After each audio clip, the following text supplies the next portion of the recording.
Episode की शुरुआत में हमें एक वॉर का सीन दिखाया जाता है जहां पे सारे लोग मर गए होते हैं और वहीं पे हमारा मेन कैरेक्टर बोल रहा होता है, मेरे सारे दोस्त मारे गए, मैंने अपने फादर को अपनी आंखों के सामने मरते हुए देखा और इन डीम सन्स की आर्मी के सामने मैं अकेला ही बचा हूं। तभी डीम किंग कहता है, ह्यूमन रेस के मार्शल गॉड, तुम तो बहुत ज्यादा वीक निकले और आखिर तुम अब किस चीज के लिए फाइट कर रहे हो, तुम्हारे पास कुछ भी नहीं बचा बचाने के लिए। तभी हमारा मेन कैरेक्टर रोते हुए कहता है कि मैं हूं किन फैंग द अल्केमी गॉड और मैंने यहाँ पे हज़ारों साल की ज़िंदगी जी है, लेकिन अपनी पूरी ज़िंदगी के अंदर मैं मार्शल आर्ट के बेसिक लेवल पर भी नहीं पहुँच पाया। मैंने हमेशा अपने दोस्तों का सहारा लिया, लेकिन अब मैं ऐसा नहीं करने वाला। ये कहते हुए किन फैकिंग पिल खा लेता है और पिल को खाने के बाद में वो मॉन्स्टर से फाइट करने लगता है, लेकिन थोड़ी देर फाइट करने के बाद में वो मारा जाता है। मरते हुए किन फैन कह रहा होता कि यहीं पे सब कुछ खत्म होता है, मैंने अपनी ज़िंदगी में काफ़ी कुछ अचीव किया, मैं अल्केमी की पीक पे गया, लेकिन मैं कभी भी कल्टीवेशन नहीं कर पाया। लेकिन अगर गॉड ने मुझे एक और मौका दिया तो मैं खुद को बहुत ज़्यादा स्ट्रांग बनाऊंगा ताकि मैं कभी भी किसी डिमन के सामने वापस से ना हारूं। तभी किन फैन घबराते हुए अपनी आंखें खोलता है और कहता है कि आखिर मैं कहां पर हूं, और किन फैन को याद आ रहा होता है कैसे उसकी फियांसे ने उसे धोखा दिया। किन फैन कह रहा होता है कि मैंने तुम्हारे लिए कंपटीशन जीत लिया, लेकिन तुम फिर भी मेरे पे अटैक क्यों कर रही हो। फिर उसकी फियोंसे आगे बढ़ते हुए कहती कि हमारा एक मैरिज कॉन्ट्रैक्ट हुआ था और 3 साल पहले मैंने किन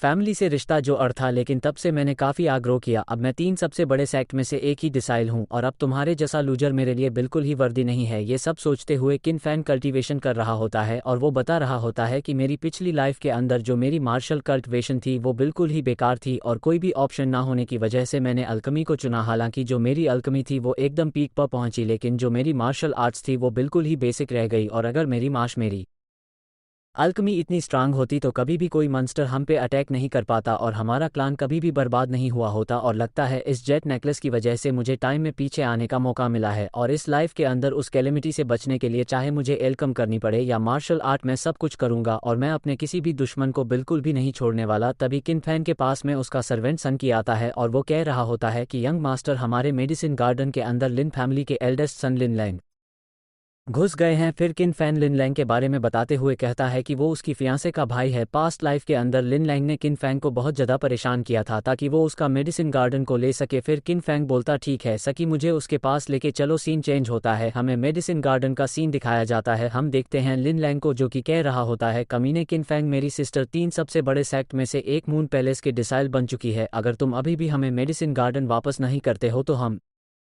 लोग तुम्हें नहीं छोड़ेंगे। तभी किन फंग आते हुए कहता है कि एक ऐसा कमीना बंदा जो कि अपनी बहन के पीठ छुप के बोलता है, उसके यहाँ पे इतने बोलने की हिम्मत कैसे हो रही है। और जो ये मेडिसिन गार्डन ही लिन फैमिली को दिया गया था, लेकिन उसका रीजन था वो मैरिज का कॉन्ट्रैक्ट। लेकिन अब जब कॉन्ट्रैक्ट को तोड़ दिया गया है तो ये गार्डन हमारा होता है और कॉन्ट्रैक्ट को तोड़ने के बाद तुम्हारी हिम्मत कैसे इस गार्डन के बारे में बात करने की। वहीं लिन घबराते हुए सोच रहा होता है, क्या ये बंदा सच में किन फैंग ही है। तभी लिन ने कहता है कि तुम उस कंपटीशन में बहुत ज़्यादा इंजर्ड हो गए थे और अगर मेरी बहन वहाँ चाहती तो तुम्हें मार डालती, लेकिन उससे मैरिज कॉन्ट्रैक्ट की वजह से तुम्हें छोड़ दिया और फिर भी तुम गार्डन देने से मना कर रहे हो। फिर किम फे कहता है कि ये सारी फालतू बातें करने का टाइम मेरे पास नहीं है। अगर तुम्हें यहाँ पे किसी से बात करनी है तो वो है किन फन फैमिली की लॉ एंड इन्फोर्समेंट टीम, तुम इन लोगों से बात कर सकते हो। वहीं लिन लंग सोच रहा होता है, किन फंग आज काफ़ी ज़्यादा बदल चुका है, इसे यहाँ पे डील करना बहुत ज़्यादा मुश्किल हो रहा है। फिर लिल लंग कहता है कि तुम्हें पता है सिर्फ 1 महीने के अंदर ही किन फैमिली के हेड क्वार्टर से यहाँ पे कुछ लोग आने वाले हैं एगिर कलेक्ट करने के लिए। और किंग फैम बोलता है कि हाँ मुझे पता है, तो इसे क्या ही फर्क पड़ता है। फिर लिन लैंग कहता है, कैसा रहेगा कि हम लोग एक बेट लगाएं, अगर जो तुम्हारे एगर्स हैं वो इस साल के टारगेट को पूरा कर देते हैं तो मैं तुम्हें अपनी माइंस दे दूंगा, लेकिन अगर तुम ऐसा नहीं कर पाते हो तुम अपना मेडिसिन गार्डन मुझे दे दोगे। और यह शर्त सुन के सकी सोच रहा होता कोई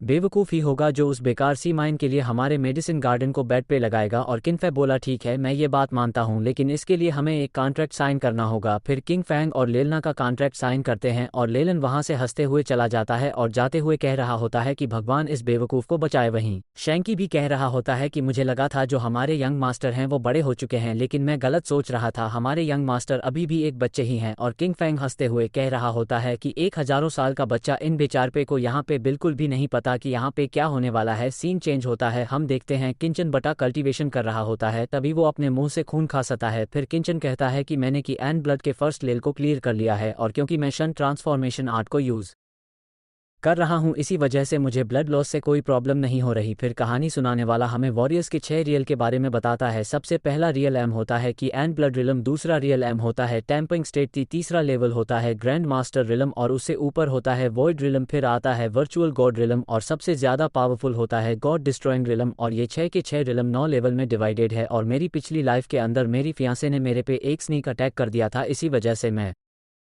लाइफ में कभी भी मार्शल आर्ट को प्रैक्टिस नहीं कर पाया और मैंने जितना भी कल्टीवेशन भी किया था वो सब भी चला गया। लेकिन ये तो काफ़ी ज़्यादा अच्छी बात है कि मेरे पास शन ट्रांसफॉर्मेशन आर्ट है, जिसकी मदद से मैं अपनी मास्टर आर्ट की फाउंडेशन फिर से रख सकता हूँ। और ये ट्रांसफॉर्मेशन टेक्निक बहुत ज़्यादा खास टेक्निक है जो कि मैंने अपनी पिछली लाइफ में ढूंढी थी। इसके इफेक्ट से जो मैंने सेंसर वो काफ़ी ज़्यादा अच्छे हो जाते हैं। देखने में तो ये टेक्निक काफ़ी ज़्यादा ऑर्डिनरी लगती है, लेकिन आज तक जिन लोगों ने भी इसको प्रैक्टिस किया वो फ्यूचर में बहुत ज़्यादा बड़े लोग बने हैं। और सभी लोग इस टेक्निक को ऑर्डिनरी इसी वजह से मानते हैं क्योंकि किसी को भी इसकी रियलिटी के बारे में नहीं पता। पास्ट लाइफ में मैं भी इस टेक्निक को यूज़ नहीं कर पाया था, लेकिन ये तो काफ़ी ज़्यादा अच्छी बात है कि इस लाइफ में मैं इसे यूज़ कर पाऊंगा। तभी किन फैंग के पास में सर्वेंट आते हुए कहता है कि मास्टर बाहर चलिए, यहाँ पे कुछ बहुत बड़ा हो गया है। जब किन फैंग बाहर आके देखता है तो उनकी सारी क्रॉप खराब बब हो गई होती है। सर्वेंट कह रहा होता है कि मास्टर बहुत बड़ी प्रॉब्लम हो गई है, सिर्फ 10 दिनों के अंदर कलेक्शन एजेंट आने वाला है, लेकिन पता नहीं कैसे हमारी जितने भी हब्स थे वो ख़राब हो गए, यहाँ तक कि अगर हम लोग फिर से फसल लगाते हैं तो भी हम कुछ नहीं कर पाएंगे। तभी किन फैंग अपनी पावर को यूज़ करते हुए उस जगह को चेक करने लगता है। जब वो उस जगह को चेक करता तभी उसे कुछ मिलता है और वो कहता है कि ये कैसे पॉसिबल हो सकता है। तियालो फ्रूट के अंदर लियांग ग्रास क्या कर रही है? जो लिया ग्रास होती है वो किसी भी क्रॉप को ख़राब करने की पावर रखती है। तो आखिर मेरे हर्ब्स के बीच में किसने उसको प्लांट किया होगा? ये काम पक्का से लिन लंग ने ही किया होगा और शायद यही रीजन था जिसकी वजह से उसने मुझसे बेट भी लगाई थी। उसने अपनी पूरी चालें चल दी है ताकि वो मुझसे मेडिसिन गार्डन को फिर से ले सके, लेकिन उस बेवकूफ़ को बिल्कुल भी नहीं पता कि उसने मुझे काफ़ी ज़्यादा अच्छा गिफ्ट दे दिया है। आगे हमें 10 दिन बाद का सीन दिखाया जाता है। किन फैमिली का मेडिसिन कलेक्टर आ गया होता है, साथ ही उसके साथ में लिन फैंग भी आया होता है। लिन फैंग कह रहा होता है कि आखिर किन फैंग कहाँ पर है, क्या वो यहाँ पे मेडिसिन कलेक्टर को ग्रीट करने के लिए नहीं आएगा? और शक उस मेडिसिन कलेक्टर के सामने अपने घुटनों पे बैठा हुआ होता है और कहता है कि आप थोड़ी देर वेट कर लीजिए, यंग मास्टर आते ही होंगे। तभी वहाँ पे किन फैंग आते हुए कहता है कि आखिर तुम यहाँ पे क्या शोर कर रहे हो? किन फैंग को देखते हुए लिन फैंग कह रहा होता है, तुमने यहाँ पे मेडिसिन कलेक्टर को देखा लेकिन तुम फिर भी उनके सामने झुक के उनको ग्रीट नहीं कर रहे, क्या तुम यहाँ पे इनको डिसरिस्पेक्ट शो कर रहे हो? तभी मेडिसिन कलेक्टर योलान कहते हैं कि इनफैक्ट मैं तुम्हें एक चांस दे रहा हूँ, माफ़ी मांग लो। तभी सनकी और सभी लोग झुकते हुए कहते हैं कि मेडिसिन कलेक्टर प्लीज़ आप शांत हो जाइए, आप गुस्सा मत कीजिए। वही सैंके किन फैन से भी कह रहा होता है कि यंग मास्टर आप इनसे माफ़ी मांग लीजिए, लास्ट टाइम भी गुस्सा हुए तो इन्होंने 3 साल का फाइन ठोका था, अगर ये इस बार भी गुस्सा हो गए तो पता नहीं क्या करेंगे। तभी किन फैंग यूल को अपने मिडिल फिंगर दिखाते हुए कहता है कि मैं नहीं झुकूं। मिडिल फिंगर को देख के लिन फैंग और सैकी काफ़ी शौक रह गए होते हैं। वहीं मेडिसिन कैरेक्टर यूल काफ़ी गुस्सा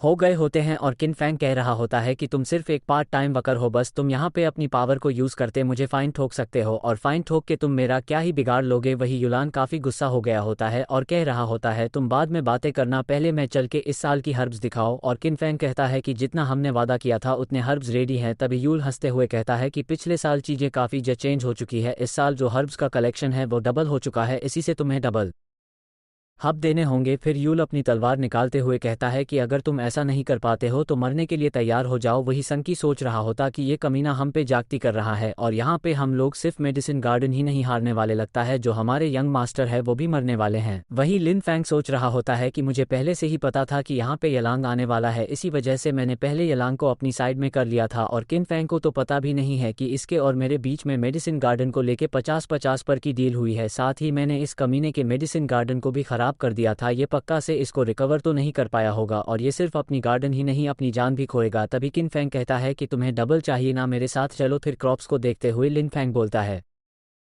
क्या तुमने यहाँ पे तिल फ्रूट को ग्रो किया है? तुमने तो यहाँ पे बहुत ज़्यादा बेकार चीज़ को ग्रो किया है। वही यलांग भी बोल रहा होता तुमने बहुत ज़्यादा घटिया चीज़ को ग्रो किया है और क्या तुम हमारे क्लन को कचरा देना चाहते हो? मेरा तो मन यही कर रहा है कि मेन फैमिली के नाम पर तुम्हें यहीं पे एग्जीक्यूट कर दूं। तभी किन फैंग कहता है कि कचरे लोग को सिर्फ कचरा ही दिखता है, क्या तुम लोग की आंखें खराब हो चुकी, तुम ये सब नहीं देख पा रहे? और सामने हम देखते हैं बहुत ही अच्छी हब्स उग रखी होती है जिसको कि देख के वहाँ पे सभी लोग शॉक हो जाते हैं क्रॉप्स को देखते हुए। लिन फैंग सोच रहा होता है आखिर ये कैसे पॉसिबल हो सकता है, मुझे याद है मैंने यहाँ पे लियांग ग्रास को डाला था, फिर भी इतने अच्छे हर्ब्स कहाँ से हो सकते हैं। वहीं यलांग भी सोच रहा होता ये तो बहुत ही अच्छे क्रॉप्स हैं और ये सारे ही हर्ब्स बिल्कुल टॉप क्वालिटी के हर्ब्स हैं, जितना इन लोगों को टैक्स देना था उस ये लोग 5 गुना अच्छी क्वालिटी की चीज़ दे रहे हैं। वही संकी भी सोच रहा होता है कि काफ़ी दिनों से मैंने यंग मास्टर को नहीं देखा था, उन्होंने अकेले ही मेडिसिन गार्डन काफ़ी ज़्यादा अच्छे तरीके से ध्यान रखा है। फिर लिंफ गुस्सा करते हुए बोलता है कि आखिर कैसे पॉसिबल हो सकता है, तुम इतने अच्छे क्रॉप कैसे उगा सकते हो मेडिसिन गार्डन के अंदर। वहीं जो किन फैंग होता है वो बता रहा होता है जो लिंग हर्ब होती है वो यंग नेचर की होती है और अगर आप इन हर्ब्स के बीच में इसको प्लांट करोगे तो आपकी जितनी भी प्लांटेशन है वो ख़राब हो जाएगी। लेकिन वहीं अगर आप लियांग ग्रास को उल्टी डायरेक्शन में ग्रो करो जहाँ पे बिल्कुल भी स की रोशनी ना पड़े और एक स्पेशल फॉर्मेशन का यूज़ करो तो इसे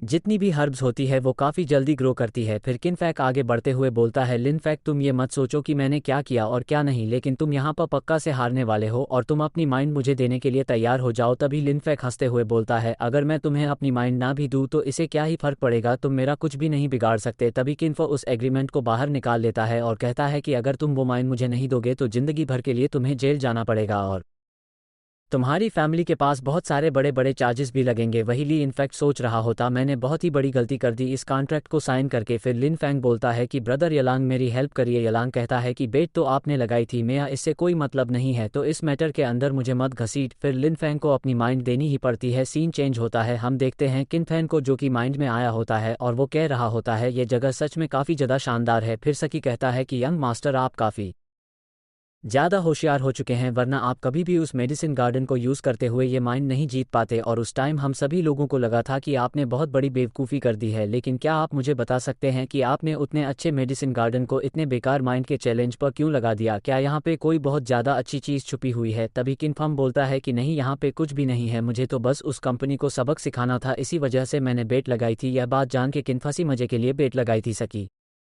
काफ़ी शौक रह गया होता है। फिर किन फैंग हमें बताता है कि सन की बिल्कुल सही कह रहा है, एक मेडिसिन गार्डन के सामने एक माइंड बिल्कुल ही बेकार चीज़ होती है। पर मेरी प्रीवियस आई के अंदर मुझे कुछ पता चला था, जितनी माइंड सिंपल दिखती है उतनी सिंपल है नहीं। इसके अंदर जो ब्लैक आयरन ओवर है वो काफ़ी शो मटीरियल है और अगर हम लोग ब्लैक आयरन ओ को सही से यूज़ कर पाए तो इसकी वैल्यू मेडिसिन गार्डन जैसी ही होगी। तभी किन फैंग के पास में गार्ड दौड़ते हुए आता है और कहता है मास्टर वहाँ पे कुछ बहुत बड़ा हुआ है, पास ही में हमारी एक माइंड ढह गई है और उस माइंड के अंदर 15 से 20 वकर दबके मारे जा चुके हैं। फिर हमें गिरी हुई माइंड के बाहर का सीन दिखाया जाता है जहां पे सभी वकर का पला बैठ के रो रहा होता है। वहीं उन लोग को देखते हुए संकी बोल रहा होता है आखिर ये कैसे पॉसिबल हो सकता है, जैसे ही इस माइंड की ओनरशिप हमारे हाथों में आई ये माइंड ढह गई, इसका मतलब गॉड हमसे खुश नहीं है। फिर उन सभी माइनस के फैमिली वाले बोलते हैं ये तो किन फैमिली के यंग मास्टर है, ये सब इसी कमीनी की वजह से हो रहा है, जब तक लिन फैमिली यहाँ पे थी यहाँ पे कुछ भी नहीं हुआ था। लेकिन किन फैमिली के इस माइंड को अपने हाथ में लेते ही गॉड गुस्सा हो गए और गॉड ने अपने गुस्से को हम परिवार के लोगों पर उतार दिया। ये सब इसी कमीने की वजह से हो रहा है, अगर इसने माइंड को अपना नहीं बनाया होता तो हमारे परिवार के लोग बिल्कुल भी मरे नहीं होते। सब कुछ देखते हुए संकी बोलता है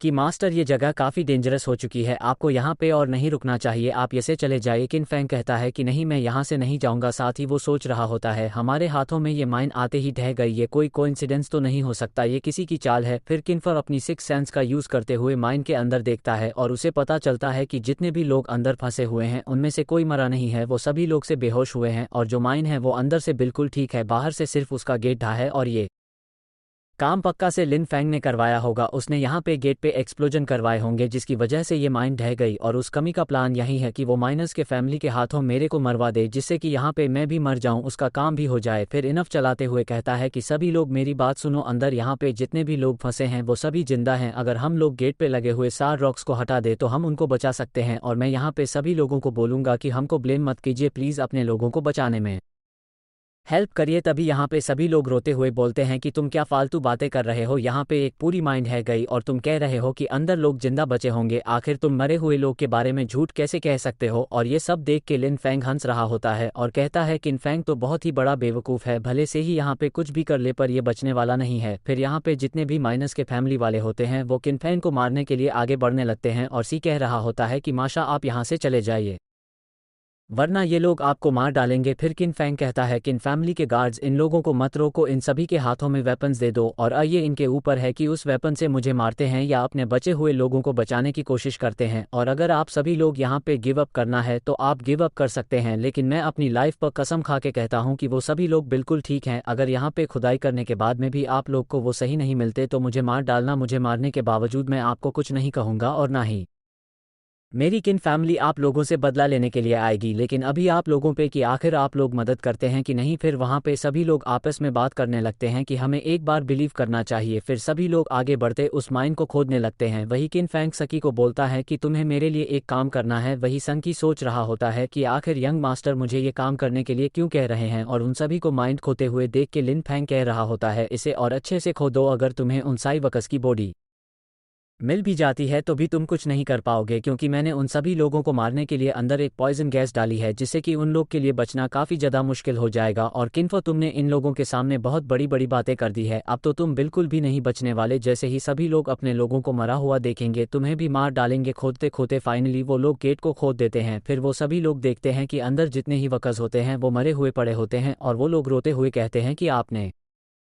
झूठ कहा, यहाँ पर जितने भी लोग पड़े हुए हैं वो सभी मर चुके हैं। फिर लिम्फ वहाँ पे आते हुए कहता है कि ये सभी उस कमीने किन फैन की गलती है, तुम लोग को उस कमीने को जिंदा नहीं छोड़ना चाहिए। फिर वो सभी लोग आगे बढ़ते हुए कह रहे होते कि हमारे लोगों की जान गई है, हम तुम्हें भी नहीं छोड़ने वाले। किन फैंग लिन फैंग बाहर से खड़े हुए किन फैंग को देख रहा होता है और सोच रहा होता है इसे पक्का यही लग रहा होगा कि मैंने ये सब किया है, लेकिन इस बेचा के पास में कोई प्रूफ नहीं कि मैंने ये सब किया है और ना ही इसे कोई प्रूफ मिलने वाला है। और इसने पक्का से डर के मारे अपनी पैंट भी गीली कर दी होगी और ये सोच रहा होगा कि आखिर मैं घर कैसे जाऊं। तभी सकी किन फैंग की मंगाई हुई चीज़ लेके आ जाता है और किन फैंग वहां पे खड़े हुए देख के लिन फैंग सोच रहा होता है आखिर ये भाग क्यों नहीं रहा, यहाँ पे रख ये क्या करने की सोच रहा है। फिर इनफैक्ट सभी लोग को ऑर्डर करता है कि इस फ्रूट को काफ़ी ज़्यादा अच्छे से खाओ और इसको खाने के बाद में दूसरे के मुंह में से अपने मुंह से ट्रांसफ़र कर दो। और किन फैंग के लोग को ये सब करते हुए देख के लिन फैंग बोलता है देखो तुम्हारी फैमिली मेंबर्स को डिसरिस्पेक्ट कर रहा है, उन लोग के मरने के बाद भी ये कमीना उनको नहीं छोड़ रहा। वहीं जो सारे लोग होते वो काफ़ी ज़्यादा गुस्सा हो गए होते और वो कह रहे होते कि हम इस कमीने को मार डालेंगे, ये हमारे मरे हुए फैमिली मेंबर्स की इंसल्ट कर रहा है। वही किन फैन कहता है कि सन की डरो मत, जैसा मैं कह रहा हूँ वैसे ही करते रहो। वहीं किन फैन भी उन सभी लोगों के मुंह में अपने हाथों से वो मेडिसिन डाल रहा होता है। जो सकी होता है वो भी सोच रहा होता है कि मास्टर आपने ये काम करवा दिए, इससे तो बेहतर मौत ही थी। तभी यहाँ जो मरे हुए वकस होते हैं वो उठ के बैठ जाते हैं, जिसको कि देख यहाँ पे जितने भी लोग होते हैं वो सभी शौक रह गए होते हैं। फिर एक औरत आगे बढ़ते हुए कहती है कि मेरा पति जिंदा है और मास्टर किन फैंग ने बिल्कुल सही कहा था। वही जो किन फैंग होता हुआ कह रहा होता है ये सभी लोग मरे नहीं थे, असल में जो इन्होंने पॉइजन सूखा है उसका नाम है स्वम्प मजमा। फिलहाल इस पॉइजन को ठीक करने का कोई भी रास्ता नहीं है, लेकिन अगर तुम तिया फ्रूट को किसी को मैच खिलाते हो तो वो आराम से इस पॉइजन के इफेक्ट से बाहर निकल सकता है। इसी वजह से मैंने संके से ये तिल फूड मंगवाए थे ताकि मैं इन माइनस को ये खिला सकूं। और लगता है कि इस एरा के अंदर सिर्फ मैं ही ला वो इंसान हूं जिसको कि इस टेक्निक के बारे में सब कुछ मालूम है। फिर किन्फ वकर के पास जाते हुए कहता है कि मुझे सही सही बताओ आखिर तुम यहाँ पे बेहोश कैसे हो गए थे और तुम लोग को पॉइजन किसने सुनघाया था। तभी वो वकर कहता है कि हाँ मुझे याद आया, हमें बेहोश करने वाला लिन लैंग था। उस कमीने ने पहले हम लोग को स्केप के अंदर बंद करने की कोशिश करी और जब हम लोगों ने उसकी बात नहीं मानी तो वो हमको पॉइजन सुगा के भाग गया और इस पॉइजन को सुते ही हम सभी लोग बेहोश हो गए थे। फिर सारे वकर कहते हैं कि हाँ इसी कमीने हमें बेहोश किया था और हमें यहाँ पे मरने के लिए छोड़ के भाग गया। फिर किन फैंग कहता है कि ब्रदर लिन लैंग लगा नहीं था कि आप कुछ ऐसा कर सकते हैं, पर लगता है सच्चाई सबके सामने आ चुकी है। और क्या यहाँ पे जितने भी लोग गुस्सा आ रहा था कि मैंने उनके फैमिली मेंबर्स को मार दिया है, क्या उनको अब गुस्सा नहीं आ रहा। यही वो कमी है जिसने कि आपके फैमिली मेंबर्स को मरने के लिए छोड़ दिया था। वहीं जो लिन लैंग होता है उसके डर के माए सुसु हो गई होती है और वो कह रहा होता है प्लीज़ मुझे मत मारो। फिर सभी वकर्स मिल लिन लैंग को मारने लगते हैं। थोड़ी देर बाद जो किन फैंग होता है वो माइंड के अंदर कुछ ढूंढने का ट्राई कर रहा होता है। तभी सन की बोलता है कि यंग मास्टर आखिर आप क्या ढूंढना चाहते हैं। वहीं जो किन फैंग होता है वो सोच रहा होता है कि मुझे अच्छे से याद है जो लिन लन की ब्लैक आयरन ओ की माइन थी वो यही वाली माइन थी, तो आखिर मुझे ब्लैक आयरन ड मिल क्यों नहीं रहा है। तभी एक वकर आगे बढ़ते हुए बोलता है कि यंग मास्टर का बहुत ज़्यादा शुक्रिया, आपने यहाँ पे हम सभी लोग की जान बचा ली। फिर यहाँ पे सभी वकर झुकते हुए कहते हैं कि हम आपकी अच्छाई को कभी भी नहीं भूल सकते। फिर किन फैन कहता है कि आप सभी लोग बहुत ज़्यादा थक गए होंगे और फिलहाल कुछ दिनों के लिए मैं माइंड को ही बंद कर रहा हूँ, ये बाद में खुलेगी तो तब तक के लिए आप सभी लोग रेस्ट कर सकते हैं। वहीं लिलक सोच रहा होता है कि भले से मैंने लाइफ में कुछ भी किया लेकिन कभी मेरे टाउन के लोगों ने मेरी तारीफ नहीं करी थी। यह पहली बार है जब वो मेरे सामने धुके में तारीफ कर रहे हैं। फिर वो सारे वकस कहते हैं कि जैसा मास्टर किन फैंग कह रहे हैं हम लोग बिल्कुल वैसा ही करेंगे। फिर किन फैंग पूछता है कि आखिर वो कमियां लिल लंग कहाँ पर है, और वो वकर बताता है कि हम लोग उस कमीने को मार रहे थे और शायद वो उसके बाद में भाग गया था। और किन फैंग सोच रहा होता पक्का उस लीलन को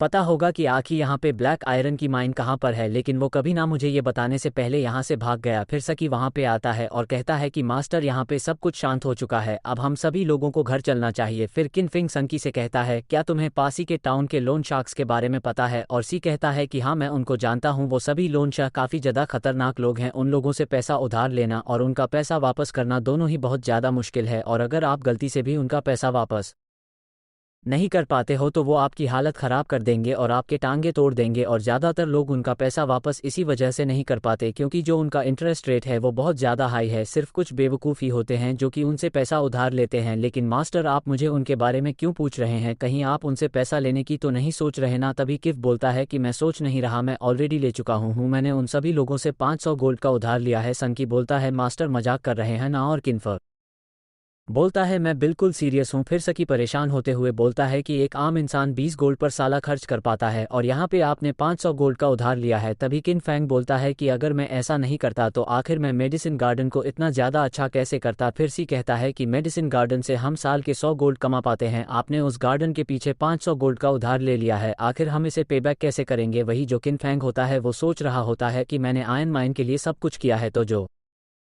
ये पूरा उधार है वो भी आयरन मैन ही चुकाएगी। लेकिन यहाँ सबसे बड़ी प्रॉब्लम तो यही है कि जो लिन लंग है वो यहाँ से भाग चुका है, तो आखिर मुझे ब्लैक आयरन मैन के बारे में बताएगा कौन। वो जो सैंक होता है वो कह रहा होता है कि अब सब कुछ खत्म हो चुका है, अब हमारा मेडिसिन गार्डन भी जाएगा और हम लोग भी मरेंगे। और उन लोग को जाते हुए एक लड़की देख रही होती है। सीन चन होता है। हम देखते हैं किन फैंग अपने घर पे आ गया होता है। जैसे ही वो अपने घर पे आता है वो देखता है अपने फादर को, और किन फैंग का फादर बोल रहे होते कि तुम्हें देखे बहुत ज़्यादा टाइम बीत गया, आखिर तुम्हें हेल्थ कैसी है बेटा। तभी की बोलता है कि आप वापस आ गए डैड। और शैंकी किन फैंग के फादर को किन फैंग की हरकतों के बारे में बताने ही वाला होता है। तभी किन फैंग शैंकी का मुंह बंद कर देता है। फिर किन फैंग हमें बताता है कि उसके फादर काफ़ी ज़्यादा अच्छे इंसान है। उसकी पिछली ज़िंदगी में इन्होंने बहुत ज़्यादा मेहनत करी और अपनी ज़िंदगी खत्म होने तक इनफैन के लिए लड़ते रहे। लेकिन इस बार मैं अपने फादर को काफ़ी ज़्यादा अच्छे से रखूंगा और अब मेरे फादर को मेरी टेंशन करने की कोई ज़रूरत नहीं है क्योंकि अब मैं पहले से बहुत ज़्यादा स्ट्रांग बनने वाला हूँ। फिर इनफैन के फादर बोलते हैं कि तुम अपने कल्टिवेशन के बारे में कोई भी टेंशन मत लो, मैंने तुम्हारे लिए बहुत ज़्यादा खर्चा किया और तुम्हारे लिए 2 पीस लेके आया हूँ, ये तुम्हारी कल्टिवेशन को रिस्टोर करने में काफ़ी ज़्यादा मदद करेंगी। तभी किन फैंग बोलता है कि फादर मेरी इंजरी ठीक हो चुकी है, अब से आपको मेरे बारे में चिंता करने की कोई भी ज़रूरत नहीं है। साथ ही किन फैंग सोच रहा होता है कि लगता है मेरे फादर को मेरी इंजरी के बारे में बहुत ज़्यादा टेंशन हो चुकी है और मैं ये चीज़ बिल्कुल भी नहीं सोच सकता कि मेरे फादर ने कितनी ज़्यादा मेहनत करी होगी ताकि वो इन 2 महंगी पिल्स को खरीद सके। फिर किन फन के फादर बोलते हैं कि तुम्हारी कल्टिवेशन इतनी गिर कैसे गई है, तुम तो की ऑफ ब्लड के फर्स्ट लेवल पे आ चुके हो। तभी किन फैन बोलता है कि फादर आप टेंशन मत लीजिए, चलिए पहले हम लोग घर चलते हैं, मेरे को आपको बहुत कुछ बताना है। सीन जो होता है किन फैंग और उसके फादर घर पे आ गए होते हैं। किन फैंग के फादर कह रहे होते हैं कि तुम्हारे कहने के हिसाब से तुम एक अल्केमी मास्टर के स्टूडेंट बन चुके हो और तुम ऑलरेडी एक अल्केमिस्ट भी हो, ये तो एक बहुत बड़ी बात है। और किन फैंग कह रहा होता है कि मेरे मास्टर ने मुझसे कहा है कि मैं एक यूनिक टैलेंट हूँ। किन फैंग के फादर हंसते हुए कहते हैं कि मुझे पता ही था, मेरा बेटा एक नॉर्मल इंसान नहीं हो सकता, वो पक्का से एक जीनियस है। वैसे जो तुम्हारे मास्टर है वो कहाँ रहते हैं, मैं उनसे मिलकर उनको ग्रीट करना चाहूँगा। तभी किन्फा बोलता है कि फादर मुझे माफ़ करिएगा, मेरे मास्टर काफ़ी ज़्यादा अलग इंसान है, वो किसी से भी मिलना पसंद नहीं करते, यहाँ तक कि ज़्यादा लोग तो उनके बारे में जानते तक भी नहीं है, वो आपसे मिलना पसंद नहीं करेंगे। तभी किन फैन के फादर बोलते हैं कि हाँ तुम सही कह रहे हो, जितने भी हाई लेवल के एक्सपर्ट्स होते हैं वो बाहर के लोगों से मिलना नहीं चाहते हैं। वही इनफे सोच रहा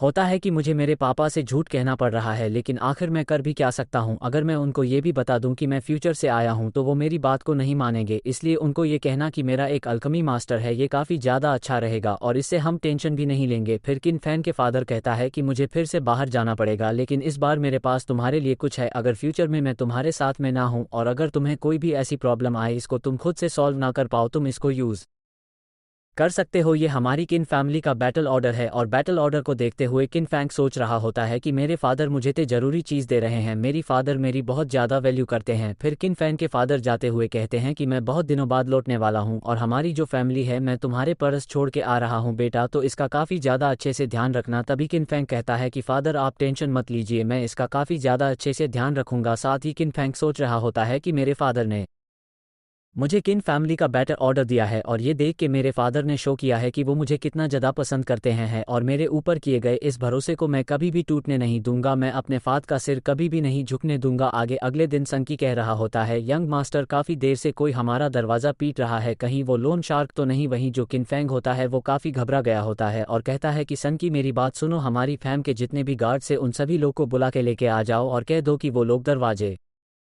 पे तैनात हो जाएं। बाहर निकलते हुए कि चंग सोच रहा होता है कि आज तो मैं गया, वो लोन शॉक में बिल्कुल भी नहीं छोड़ने वाले और मेरा मन कहता कि कल मैं अपने फादर से पैसे मांग लूं, लेकिन उन्होंने मेरे लिए बहुत सी महंगी पिल खरीद ली थी, इसी वजह से मैं उसे पैसे नहीं मांग पाया और मेरे पास जितनी भी सेविंग्स थी वो सब खर्च हो चुकी है। पता नहीं अब मैं क्या करूंगा, अगर मैं पैसा नहीं दे पाया तो ये जो लोन शार्क वो मेरे घर को भी रख लेंगे। फिर किंच बोलता कि गेट खोल दो। साथ ही वो सोच रहा होता है ये लगता है हमने फाइट के लिए तैयार होना चाहिए, यहाँ पे काफ़ी ज़्यादा खतरनाक फाइट होने वाली है। तभी सकी कहता है कि मास्टर अपनी आंखें खोलिए और हमदे जो आई होती है वो एक लड़की होती है और इस लड़की को देख के किंचन सोच रहा होता है क्या ये एक लून शार्क है और दिखने में तो बहुत ज़्यादा प्यारी है। फिर वो लड़की कहती है कि मेरा नाम है हाव चैन। तभी सनकी पूछता है कि तुम कौन हो और हाव चैन कहती है कि मैं यहाँ पे उनसे मिलने के लिए आई हूँ जिन्होंने मेरी ज़िंदगी को बचाया है। वही किंचन अभी भी सोच रहा होता है तो बहुत प्यारी दिखती है। फिर सकी बोलता है क्या तुम एक लोन शार्क हो और वचन कहते हैं कि नहीं मैं माइन में काम करती हूँ और मैं कोई लोन शार्क नहीं हूँ। फिर हमें बताया जाता है कि वचन अभी तक एक लड़का बन के माइन में काम कर रही थी और उसने अपनी रियल आइडेंटिटी को छुपा के रखा हुआ था। वही जो किंच होता है वो सोच रहा होता है मैं इसको पहचानता हूँ, जब हम सभी लोग माइन में सब लोगों को मेडिसिन खिला रहे थे तब इस लड़के को मेडिसिन मैंने अपने मुंह से खिलाई थी और अगर मैं सच बता मैंने वहाँ पे किसी के भी ना देखने का बहुत फ़ायदा उठाया था और मुझे वो काम करने में काफ़ी ज़्यादा मज़ा भी आया था। फिर किंचन कहता है कि तुम यहाँ पे मुझे ढूंढने के लिए आए हो और किंचन सोच रहा होता है कि आखिर मुझे कैसे रिपे करेगी, कहीं ये लड़की मेरे साथ में शादी करने का तो नहीं सोच रही ना, अभी शादी के मेरे कोई भी प्लान्स नहीं है। तभी हावचन कहती है कि आपने मेरी लाइफ को बचा है, इसी वजह से मैं आपको कुछ बताना चाहती हूँ, मुझे पता है कि ब्लैक आ उनकी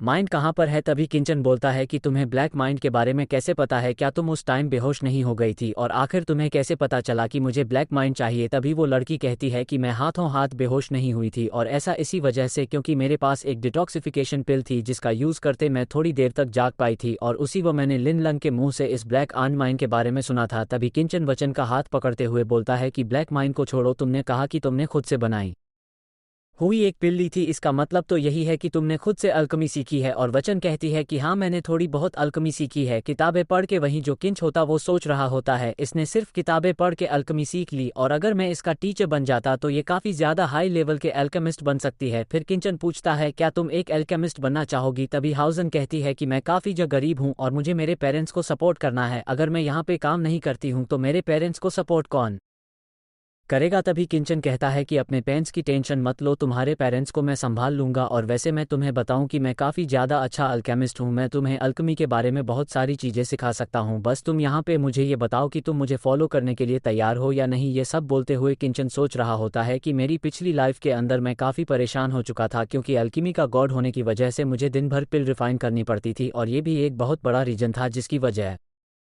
से मैं मार्शल आर्ट नहीं सीख पाया। लेकिन मैं इस लड़की को काफ़ी अच्छे से रिफाइन सिखाऊंगा और एक बहुत ज़्यादा अच्छा अल्केमिस्ट बनाऊंगा ताकि मैं फ्यूचर में अपना काम इससे करवा सकूं। वहीं जो वचन होती है वो सोच रही होती है कि इन्होंने कहा कि मैं अपने पेरेंट्स को इनके ऊपर छोड़ सकती हूं और इन्होंने मुझसे ये भी कहा कि मुझे स्टेप बाय स्टेप सब कुछ सिखाएंगे, क्या इन्होंने मुझसे शादी करने के बारे में पूछा है। फिर हाँ कह ठीक है मैं प्रॉमिस करती हूँ मैं आपको कभी भी धोखा नहीं दूंगी। फिर किचन कहता तुमने काफ़ी अच्छा डिसीजन लिया, अब तुम्हें काफ़ी अच्छे से पढ़ाई करनी है ताकि तुम एक काफ़ी ज़्यादा अच्छे अल्केमिस्ट बन सको। वहीं हाथ चलते हुए सोच रही होती है कि मुझे काफ़ी ज़्यादा अच्छा हस्बैंड मिल गया और किंचन सोच रहा होता है कि मुझे काफ़ी अच्छा एम्प्लॉय मिल गया। दोनों ही अपनी गलतफहमी को लेते हुए आगे बढ़ रहे होते हैं। आगे हमें कुछ दिनों बाद का सीन दिखाया जाता है, किंचन अपने सभी लोगों को लेकर फैंग मिन सिटी के अंदर आया होता है। सकी कह रहा होता है कि यंग मास्टर हम लोग फैंग मिन सिटी में आए हैं ताकि हम लोग ब्लैक आयरन व बेच सके, लेकिन आखिर हम लोग कितना आयरन व बेचने वाले हैं? किंचन कहते हैं कि हम यहाँ पे ज़्यादा नहीं बेचने वाले, हमें बस यहाँ पे लोन शक का पैसा कंप्लीट करना है, हमें से 1000 पीस को बेचना है। सकी कहता है ये मान तो बहुत ज़्यादा होता है, देखा तो लिन लैंग ने बहुत सारा ब्लैक छुपा के रखा था, अगर हम लोगों को कोई काफ़ी ज़्यादा अच्छा दुकानदार मिल गया तो हम इसको बेच सकते हैं। तभी किंचन बोलता है कि मुझे 10,000 गोल्ड में बेचना है, क्योंकि ब्लैक आयरन को ढूंढने के चक्कर में लोन शक की पेमेंट करने में बहुत ज़्यादा लेट हो गया है और इसी वजह से इंटरेस्ट के हिसाब से मुझे 10,000 गोल्ड देने ही होंगे। ये सुन के संग जितने भी गार्ड्स होते हैं सभी शॉक हो गए होते हैं और वो कहते हैं क्या 10,000 गोल्ड, इतनी बड़ी पेमेंट हम लोग कैसे करेंगे? हमारे पास सेट के लिए इतना बड़ा पेमेंट करना बहुत ज़्यादा मुश्किल है। तभी किंचन कहता है कि तुम लोग टेंशन मत लो, मैं यहाँ पे हूँ ना, मैं सब कुछ ठीक कर दूंगा। साथ ही किंचन सोच रहा होता है कि मैंने और हचा ने बहुत ज़्यादा मेहनत करी है ताकि हम उस ब्लैक आयरन को काफ़ी अच्छे से रिफाइन कर सके, और मैं ज़्यादा कॉन्फिडेंट को जैसे ही कोई इसको देखेगा उसे पक्का से खरीदना चाहेगा, वो एक मास्टरपीस है। लेकिन जैसे लोग दुकान पे आते हैं दुकानदार कहता है क्या 10,000 गोल्ड तुम्हारे ब्लैक आ के लिए तो मैं 500 गोल्ड भी ना दूं? आखिर तुम लोग इतना बड़ा अमाउंट सूच भी कर सकते हो? और ये सारी बात सुन कितना एकदम शौक रह गया होता है। और हम देखते लोग फैमन सिटी की सबसे बड़ी शॉप में आए होते हैं और जो शॉपकीपर होता है वह कह रहा होता है कि तुम्हारा ब्लैक आयरन और एकदम बेकार चीज़ है, ये मुझे बिल्कुल ही पसंद नहीं है, इसको वापस लेके चले जाओ। और तुम लोग कह रहे हो कि ये एक ब्लैक क्रिस्टल है, लेकिन तो बिल्कुल एक काले पत्थर की तरह, मैं कैसे मान लूँ कि ये क्रिस्टल है? क्या तुम ये तो नहीं सोच कि मैं एकदम बेवकूफ़ हो जो कि समझ नहीं पाऊंगा कि तुम मुझे बेवकूफ़ बना रहे हो? तभी किंचन बोलता कि तुम एक बहुत ही बड़े बेवकूफ़ हो जो कि ब्लैक आयरन माइन के पत्थर को पहचान नहीं पा रहे। तभी वो शॉपकीपर गुस्सा करते हुए कहता है कि अगर ये सच में ब्लैक क्रिस्टल होता तो मैं अपने घुटने में आके तुमसे माफ़ी मांगता और ये खरीदता। और किंचन अभी भी कह रहा होता कि तुम्हें इसके बारे में कोई भी नॉलेज नहीं है, तुम लोग यहाँ पे सब फालतू बातें कर रहे हो। तभी वहाँ पे शॉपकीपर गाँव आता है जो कि मेन शॉपकीपर है और वो कहते हैं कि आखिर आप लोग यहाँ पे लड़ाई क्यों कर रहे हैं? तभी पहले वाला शॉपकीपर जाके कहता है कि ये लोग मुझे पत्थर बेच रहे हैं और जिद कर रहे कि ये ब्लैक क्रिस्टल है और ये जो पत्थर है ये बिल्कुल ही फेक है। तभी शॉपकीपर गांव किंचन और सैकी को बाहर निकाल देते हैं और कहते हैं कि मुझे भी चीज़ें बिल्कुल ही पसंद नहीं है, तुम्हारी हिम्मत कैसे यहाँ पे आने की, फिर से अपना मुंह उठा के यहाँ पे मत आना। वहीं हम देखते हैं किंचन को जो काफ़ी गुस्सा हो गया होता है और वो कह रहा होता है कि इन कमीनों की हिम्मत कैसे मेरे ब्लैक आन को फेक कहने की, मैं इन कमीनों को ख़त्म कर दूंगा, मुझे बहुत ज़्यादा गुस्सा आ रहा है। वही सकी किंचन को रोक रहा होता है और कहता है यंग मास्टर रुक जाइए, शॉपकीप एक काफ़ी ज़्यादा पावरफुल इंसान है जिसके पीछे बहुत ही बड़ा बैकग्राउंड है, हम लोग इस बंदे से ऐसे टक्कर नहीं ले सकते। फिर किंच में शांत होते हुए कहता है कि हाँ तुम सही कह रहे हो शॉपकीपर, गांव का जो बैकग्राउंड है वो हमारी फैमिली इतना स्ट्रांग है, इसी वजह से फिलहाल हम उसे टक्कर नहीं ले सकते। वही शैंकी सोच रहा होता कि फाइनली यंग मास्टर रुक गए और केचे कह रहा होता ये इकलौती शॉप थी जहाँ पे मैं अपने आइटम्स को काफ़ी ज़्यादा आराम से बेच सकता था, लगता है कि अब मुझे अपने आइटम को बेचने के लिए बहुत ज़्यादा दूर जाना होगा क्योंकि आसपास में ऐसी कोई भी सिटी नहीं है जहाँ पे मैं इसको बेच सकूँ। सीन चर होता है, हम देखते हैं शॉपकीपर गांव को जो कह रहे होते हैं कि अगर तुम्हें फ्यूचर में ऐसे लोग मिले तो इन लोगों से बिल्कुल भी दिमाग मत लगाना, इनको बस बाहर फेंक देना। वहीं वो दूसरा शॉपकीपर कह रहा होता कि ठीक है शॉपकीपर, गांव में एक चीज़ याद रखूंगा। फिर शॉपकीपर का अपने सामने रखे हुए आयरन को देखते हैं और कहते हैं कि आखिर ये कोयला हमारे सामने क्या कर रहा है? तभी वो पहला शॉपकीपर बताता है कि यही वो ब्लैक आयरन और है जो कि वो झूठे लोग लेके आए थे। फिर शॉपकीप गाँव उसको चेक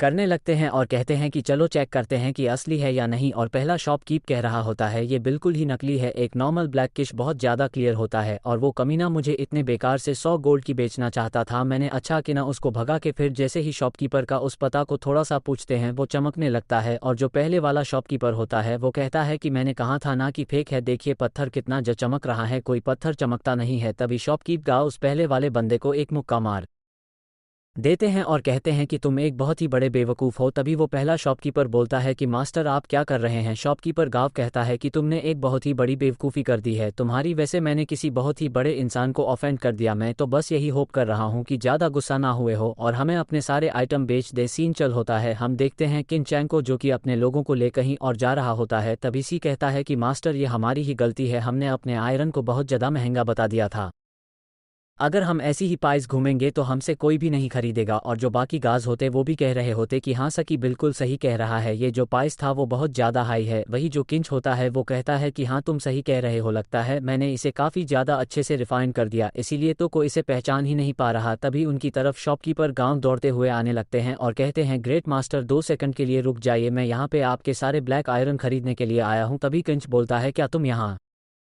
का सारा आयरन खरीदना चाहते हो और शॉपकीप गांव कह रहे होते हैं कि हाँ आप सही कह रहे हैं, मैं सब का सब खरीद लूंगा, यहाँ पे मैं अपने साथ में पैसे भी लेके आया हूँ। वहीं जो सैकी और गास थे वो काफ़ी ज़्यादा खुश हो गए होते हैं और वो कह रहे होते हैं कि हमारा सारा सामान बिकने वाला है और ये तो बहुत ज़्यादा खुशी की बात है। तभी किंचन बोलता है कि मुझे माफ़ करिएगा, मैं आपको ये नहीं बेचूंगा। ये सुन किंचन के सारे लोग काफ़ी ज़्यादा शौक हो गए होते हैं। तभी शौक के बगाव पूछते हैं लेकिन आप इसे बेचना क्यों नहीं चाहते, और किंचन बोलता है कि मैं तो इसे बैठना चाहता हूं लेकिन आपके लोगों ने मेरे बंदों की बहुत ज़्यादा बेइज्जती कर दी और ये लोग बहुत ज़्यादा जिद्दी हैं। अगर मैं इसको बेचना भी चाहूँगा तो ये लोग मुझे मना कर देंगे, तो मुझे माफ़ करेगा, मैं आपको ये नहीं बेच सकता। वहीं जो शैंकी और बाकी गार्ड्स होते हैं वो सोच रहे होते कि यंग मास्टर इसको बेच नहीं रहे, ऊपर से जो पूरा ब्लेम है वो हमारे ऊपर डाल रहे हैं। काश यंग मास्टर इसको बेचने की जिम्मेदारी हमें दे देते, हमें तो 1 सेकंड में इस बंदे को बेच देते। तभी शॉपकीपर गा पहले वाले बंदे के कान खींचने लगते हैं और कहते हैं ये सारी तेरी गलती है, अगर तुमने मास्टर को ऑफेंड नहीं किया होता तो पक्का से अपने गुड्स हमें बेच देते। लेकिन अभी वो बंदा बोल रहा होता है कि मेरी कोई गलती ही नहीं है, ये बंदा फेक आइटम बेच रहा था, इसी से मैंने इसकी बेइज्जती करी, मैं इससे माफ़ी नहीं मांगूंगा। फिर शॉप के बाद गांव कहते हैं कि तुम उसे फेक कहते हो, तुम सच में एक अंधे इंसान हो। फिर शॉपकीप का एक्सप्लेन करते हुए बताते हैं कि जो ऑर्डिनरी ब्लैक आयरन ओर होते हैं वो बिल्कुल ही क्लियर होते हैं और काफ़ी चमकने वाले जम की तरह होते हैं, और जो ऐसे आयरन ओर होते हैं वो बिल्कुल भी क्लियर नहीं होते, उसमें बहुत सी चीज़ें मिली हुई होती हैं, इसी वजह से इतना ज़्यादा शाइन करते हैं। और इसी वजह से हम सभी लोगों को लगता है कि जो ब्लैक आयरन ओर होता है वो क्रिस्टल की तरह होता है। लेकिन वो जब मास्टर हमारे पास में ब्लैक एओ लेके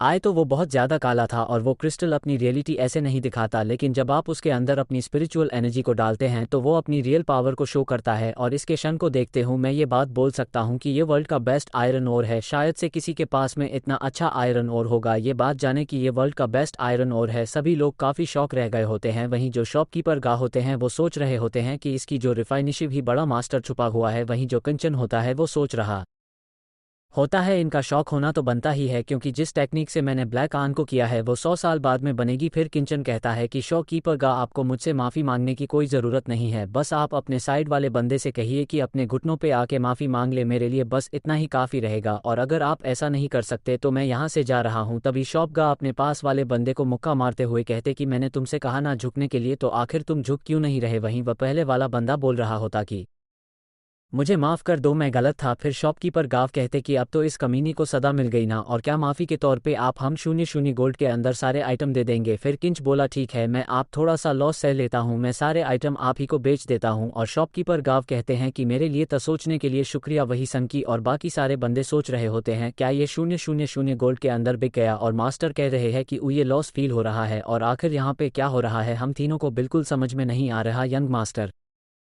यहाँ पैसा अपना लोन चुकाने के लिए आए थे लेकिन वो तो बहुत सारा पैसा भी कमा लिए। फिर किचन में पैसे दिखाते हुए कहता है कि ये तो काफ़ी ज़्यादा है, हमारे जितने भी कर्ज है वो काफ़ी ज़्यादा आराम से चुक जाएंगे, तो चलो ठीक है सब लोग चलते हैं शॉपिंग करने के लिए। साथ ही इंजन सोच रहा होता है कि मार्शल आर्ट के अंदर आगे बढ़ने के लिए मुझे बहुत सारी चीज़ें चाहिए और मुझे बहुत सारे पैसे को भी खर्च करना ही पड़ेगा। सीन जर होता है, हम देखते हैं लेन फैन को जो कि किसी के पाँव में गिरा हुआ होता है और कह रहा होता है कि गॉडफा आपके बच्चों को काफ़ी बुली किया गया है और मुझे बुली करने वाला वो कमीना किन फैंग है, प्लीज़ मुझे आप जस्टिस दिलाइए। मीना ने मुझे बहुत बती के साथ मरवाया, मैं वहाँ से बहुत ज़्यादा मुश्किल से भागा वरना वो लोग मुझे मार डालते। तभी वो बंदा बोलता है कि तुम्हारे कहने के हिसाब से किन फैन ने तुम्हारे ऊपर एक झूठा आरोप लगाया और तुम्हें गाँव वालों से पिटवाया। और लिन फैंग बोलता है कि हाँ गॉडफादर यू आप सही कह रहे हैं, और मैंने तो ये भी सुना है कि वो कमीना किन्फा अभी फैंकिंग सिटी के अंदर है, तो आखिर हम लोग कोई एक्शन क्यों नहीं लेते उसके ऊपर। फिर गॉडफादर यू कहता है कि मैं समझ गया मुझे क्या करना है, उस कमीना के हिम्मत कैसे तुम्हें फंसाने की, मैं बिल्कुल भी यहाँ पे शांत नहीं बैठने वाला, तुम टेंशन मत लो, और पक्का से वो कमीना किन फन कल का सूरज नहीं देख पाएगा। और लिन फन कह रहा होता है थैंक यू गॉडफादर। तभी हम देखते हैं उसने जो ब्लड लगाया होता है वो फेक ब्लड होता है। साथ ही वो सोच रहा होता है किनफैंग इस बार तुम नहीं बचने वाले। सीन च रहा होता है, हम देखते हैं किनफैंग को जो कि बैठ के कल्टीवेशन कर रहा होता है। फिर अपनी आंखें खोलते हुए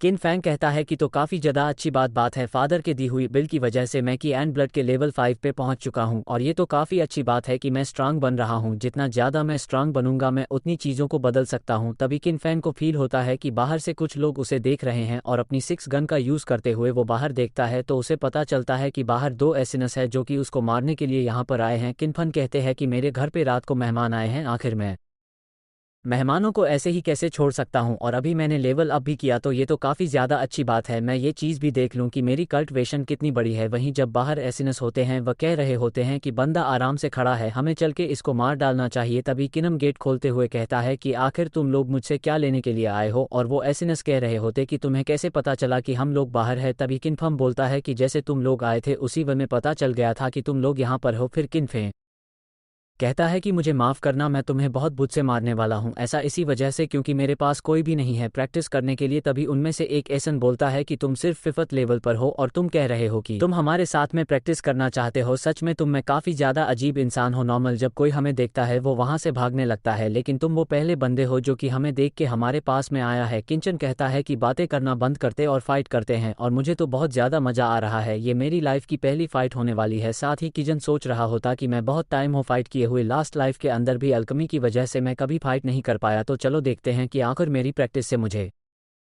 क्या फ़ायदा मिलता है। फिर एक असज अपनी पावर को बढ़ाते हुए कहता है कि मैं की एंड ब्लड के 8th लेवल के ऊपर हूँ, और मैंने आज तक 100 से ज़्यादा लोगों को मारा होगा, और तुम जैसे एक 5th लेवल के बंदे को तो मैं काफ़ी ज़्यादा आराम से मार दूंगा। वहीं जो किंचन होता है वो कह रहा होता है इसका तो काफ़ी ज़्यादा पावरफुल है। फिर किंचन के पंच बनाते हुए काफ़ी खतरनाक पंच वो असिन के मुंह पे मार देता है, और सिर्फ एक पंच के अंदर असिन की हालत काफ़ी ज़्यादा खराब हो गई होती है। ये देख के दूसरा वाला असिन काफ़ी ज़्यादा घबरा गया होता है। फिर किंचन कहता है कि लगता है ये बंदा मर गया। वहीं वो पहले वाला असिन सोच रहा होता है कि आखिर ये कैसे पॉसिबल हो सकता है, इसने मेरे भाई को सिर्फ एक पंच के मार डाला। फिर किंचन बोलता है ये फाइट बहुत जल्दी खत्म हो गई, अब तुम्हारी बार ये फाइट करने की। वहीं जब वो असिन होता वह काफ़ी घबरा गया होता है और सोच रहा होता है ये बंदा मुझे मार डालेगा, मुझे जल्दी यहाँ से भाग जाना चाहिए। फिर वो असिन कह रहा होता कि तुम्हारी हिम्मत कैसे मेरे भाई को मारने की, मैं तुम्हें नहीं छोड़ने वाला। फिर किंच बोलता है क्या तुम अपने भाई का बदला लेने के लिए फाइट करोगे। तभी वह सेसन भागते हुए कहता है कि अभी तो बहुत टाइम है, मैं अगले 10 साल के अंदर तुमसे पक्का से रिवेंज ले लूंगा, लेकिन फिलहाल के लिए मैं यहाँ से जा रहा हूँ। वह जो कीचे होता सोच रहा होता है तो काफ़ी ज़्यादा अच्छी बात है, मैं और ट्रांसफॉर्मेशन आर्ट में काफ़ी ज़्यादा अच्छे से काम कर रहा है, वरना मैं कभी भी एक लेवल 8 के बंदे को इतनी आराम से नहीं हरा पाता। और क्या मुझे इस एसिन को फॉलो करना चाहिए कि आखिर ये कहाँ जा रहा है, और वो कौन बदा जिसने कि मुझे मरवाने के लिए इसको यहाँ पे भेजा है। सीन जो होता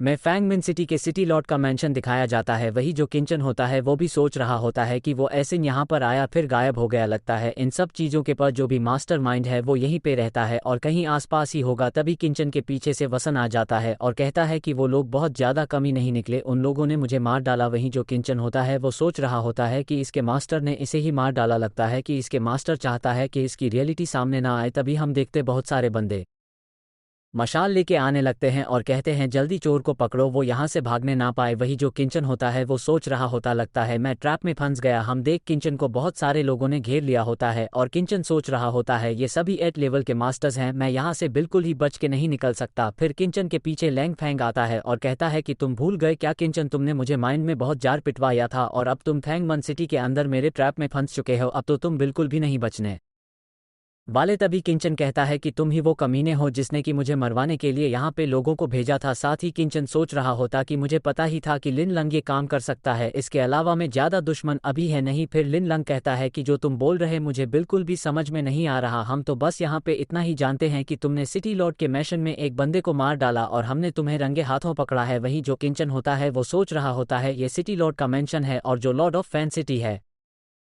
उसे किन फैमिली सपोर्ट करती है, और लिन लन ने सिटी लॉर्ड के मेंशन में किन फैमिली के मेंबर को परेशान करने की हिम्मत करी है, ये बचने वाला नहीं है। फिर किंच ने बोलता है कि तुम सिटी लॉर्ड की पावर को यूज़ करने की बात कर रहे हो ताकि तुम में खिलाफ अपने पावर को यूज़ कर सको, क्या तुम्हें पता भी है कि यहाँ के सिटी लॉर्ड कौन है। तभी सिटी लॉर्ड बाहर आते हुए कहते हैं कि मिस्टर किंग क्या आप मेरी बात कर रहे हैं। फिर सिटी कहते हैं कि लिन लंग मैंने तुमसे कहा था ना, अगर तुम यहाँ पे एसासिनेशन करा रहे हो तो काफ़ी ज़्यादा अच्छे से करवाना, तो उन्होंने तो सारा काम ही खराब कर दिया। तभी लिन लंग कहते हैं कि यस गॉडफादर मुझे माफ़ करेगा, ये मेरी गलती थी। किंचन बोलता है क्या गॉडफादर, लेकिन तुम तो किन फैमिली से थे ना। तभी सिटी लॉर्ड हंसते हुए कहते हैं कि मैं तुम्हारी फैमिली के फैशन में नहीं हूँ, मैं ये बात मानता हूँ कि तुम्हारी फैमिली ने मुझे बहुत ज़्यादा सपोर्ट किया है, लेकिन मुझे इससे कोई फ़र्क नहीं पड़ता। फिर वो अपने गार्ड्स को ऑर्डर देता है कि किंचन को पकड़ लो। फिर सिटी लॉर्ड कहते हैं कि तुम्हें पता है लिन लंग की जो सिस्टर है लिन शुवान, जो कि तुम्हें एक्स फियांसी भी है, उसने 3 सबसे बड़े सेक्ट में से एक इमोर्टल मून सेक्ट को ज्वाइन कर लिया है, और सिर्फ इतना ही नहीं वो थर्ड प्रिंस की कंकूबाइन भी बन गई है। और इसी के साथ यह एपिसोड यहीं पर एंड होता है। और अगर आपको वीडियो पसंद आए तो वीडियो को लाइक करें, और अगर आपको इसका नेक्स्ट पार्ट चाहिए तो कमेंट में ज़रूर बताइए।